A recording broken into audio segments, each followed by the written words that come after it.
Hey everyone, and welcome to another episode of our Sankhya Karika series. In this particular video, we're going to look at Sutra number 4 of the Sankhya Karika, which is basically a text that helps us to understand metaphysics, how the universe was created, and how we can understand our evolution as living beings. So in this particular video, we're going to look at Sutra number 4, which is giving us some common hints and common ways to understand how we gain correct knowledge. And the reason this is being done is because when we're trying to understand how to remove suffering and we're trying to understand what are the different ways in which we can be permanently blissful, it's important to know how perception is formed in the mind to begin with and how we cognize and understand knowledge. And so for us to be able to understand how to get rid of pain and suffering, it's important to understand how we even perceive those things in the first place, how we make sense of them, what are the instruments and the means that allow us to do that, and then from there use that to power our understanding of concepts going forward. So it is said that we need to understand how proofs are captured to understand what are the provables and the things that we know for sure. So through this particular sutra, we are going to do just that, and we're going to look at what are these 3 different ways in which we can understand or perceive things correctly.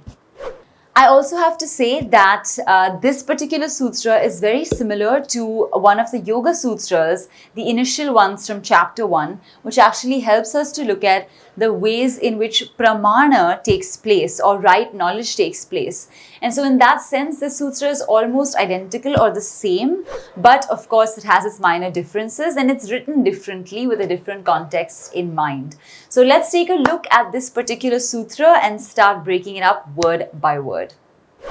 So the sutra itself goes, Drishtamanumānam māpta vachanan cha sarva pramana siddhatvat trividham pramanamishtam prameya siddhi pramanadhi.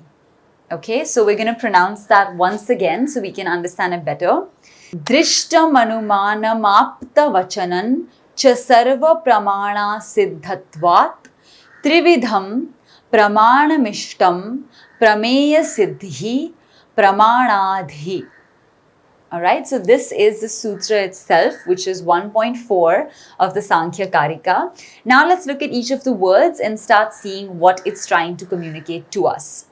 So the first word over here is drishtam, which we can see, and drishtam basically means perception. Okay, so we're saying drishti, drishta, all of those root words indicate something that is perception oriented. So drishtam.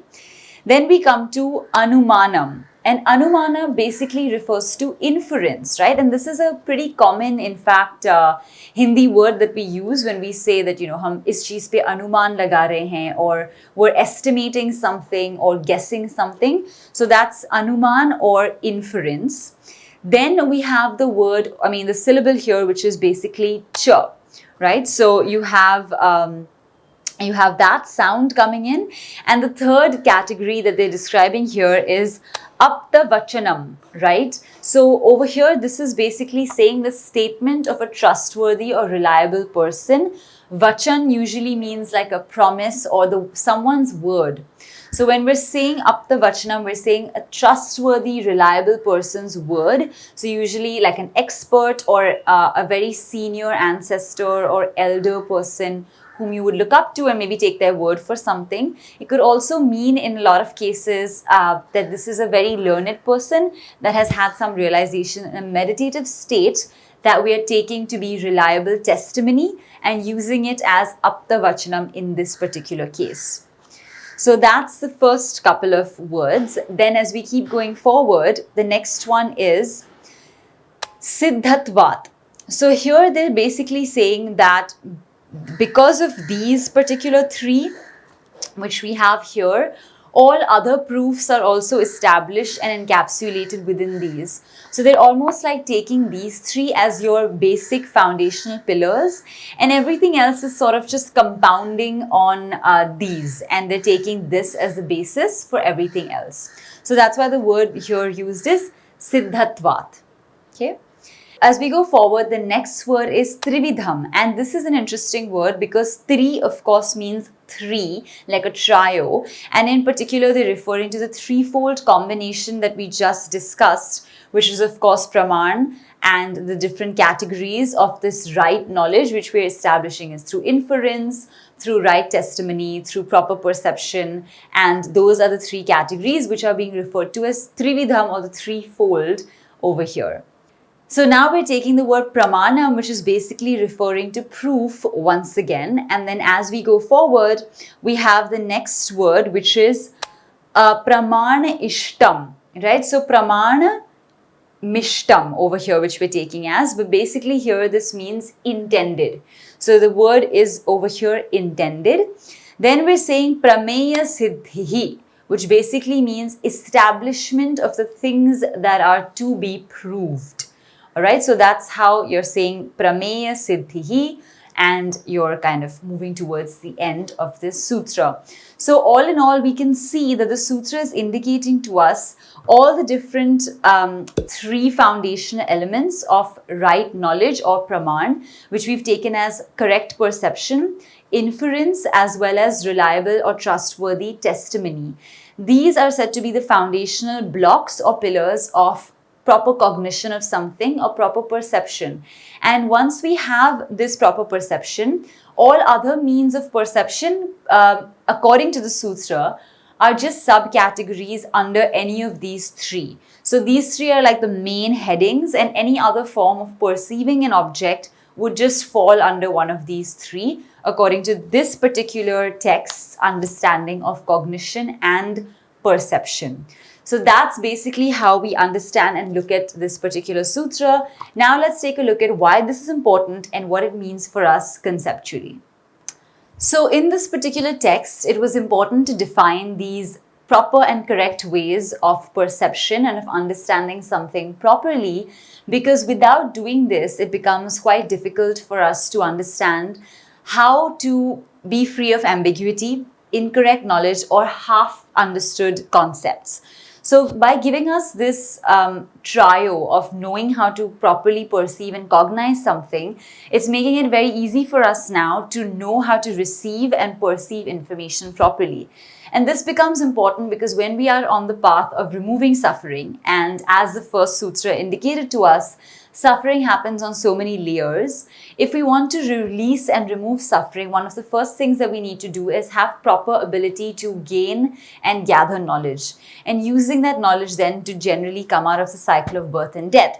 But if our ability to grasp knowledge and to make sense of it is itself not correct, then we are not going to go very far because we don't have the methods to grasp knowledge correctly. So using this as the basic tenet, they have decided that we're going to talk about perception, we're going to talk about inference, we're going to talk about reliable testimony, these three being the modes in which you can gather and contain proper knowledge and proper perception. And once you've been able to do that, you'll have a more unambiguous, structured, and well-formed opinion on things and a proper perception of things. So there's less likely to be ambiguity and indecision and confusion.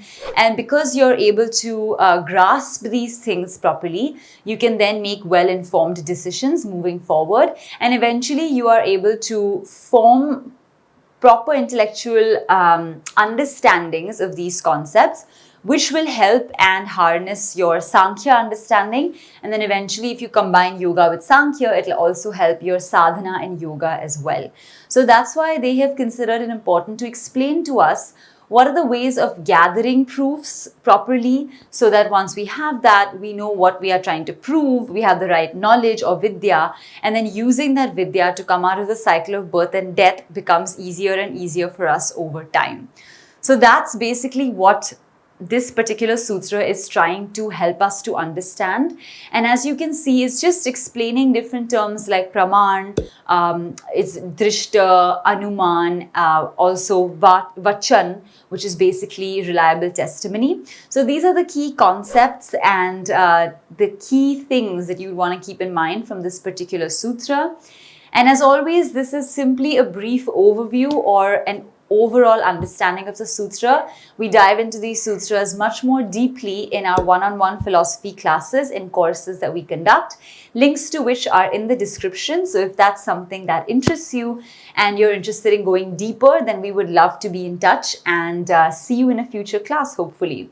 One of the reasons I love these particular classes is because it's so much easier to go back and forth and clarify doubts and clear misconceptions and get the concepts right in these classes than it is to do on this one-way communication channel through YouTube.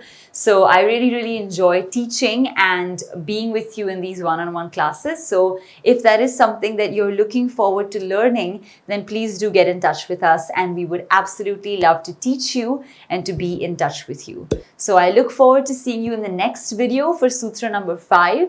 Until then, take care, keep practicing, and I'll see you in the next one.